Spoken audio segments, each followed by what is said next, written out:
most likely to feel envy. First of all, we all feel envy. We're all comparing ourselves to other people. I feel it all the time. I call it passive envy, but active envy means people act on it. They do something to hurt you. Frenemies are the classic scenario. So somebody who feels envious of you ends up befriending you. And consciously, they may not be even aware of that. They think, well, I do want to like them. But unconsciously, they feel envy. They think that you have success that you don't necessarily deserve. You have what they want. They become your friend. And then lo and behold, you start noticing all kinds of behavior that's very ugly that you weren't expecting because they're your friend. They start saying bitchy comments that get under your skin, that make you feel insecure. They take things from you. But because they're your friend, your first instinct is to blame yourself. What's best to do is to recognize that. And one common sign of a frenemy, of somebody who's befriending you out of envy, is they're in a rush to be your friend.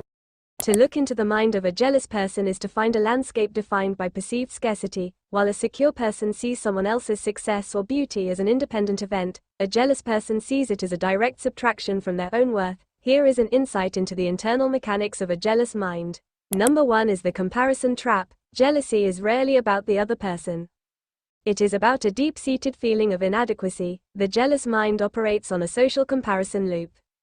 They view life as a fixed pie, and if you have a large slice, they believe their slice must naturally become smaller. Number 2 is the narrative of unfairness. A jealous person often creates a story to protect their ego. To admit that someone else worked harder or is more talented is too painful. Instead, their mind prefers whispering that successful or beautiful people are just lucky or have unfair advantages. Number 3 is hypervigilance and distortion. The jealous mind is an expert at thin-slicing social cues. They look for tiny pieces of evidence to confirm their fears. For an instance, if their partner laughs at someone else's joke, the jealous mind doesn't see it as a social interaction but as a threat of abandonment. If their coworker gets a compliment, the jealous mind doesn't see it as a job well done but as a threat to their own career security.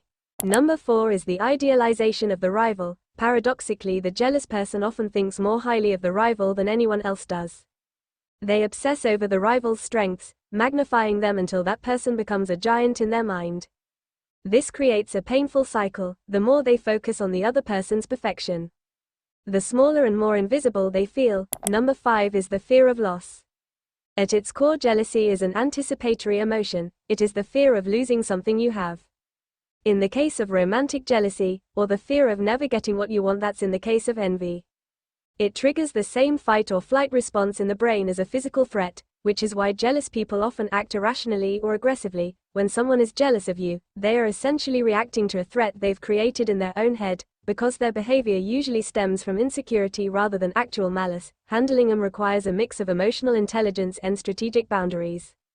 Here is how to manage a jealous person effectively. Number 1, resist the urge to downplay your success. A common mistake is dimming your light to make the jealous person feel better. This rarely works. If you apologize for your achievements, you validate their belief that your success is something to feel bad about. The strategy needed here is to be humble but firm as well. Share your wins with a simple, "Thank you, I worked really hard on this," rather than making excuses.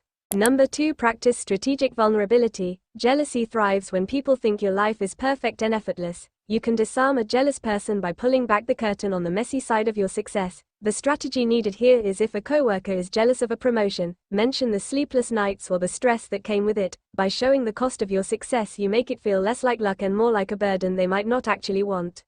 Number 3, redirect the spotlight. If the person is craving validation, give it to them for something entirely unrelated to what they are jealous of.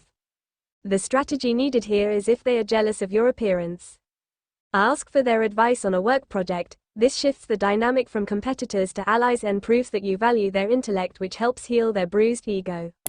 Number 4, set information boundaries. Machiavelli would suggest that if someone uses your life as a yardstick to measure their failures, stop giving them the ruler. The strategy needed here is to avoid sharing your big news or future plans with this specific person. Keep your interactions polite but shallow. By reducing the data they have on you, you reduce the fuel they have for their jealousy.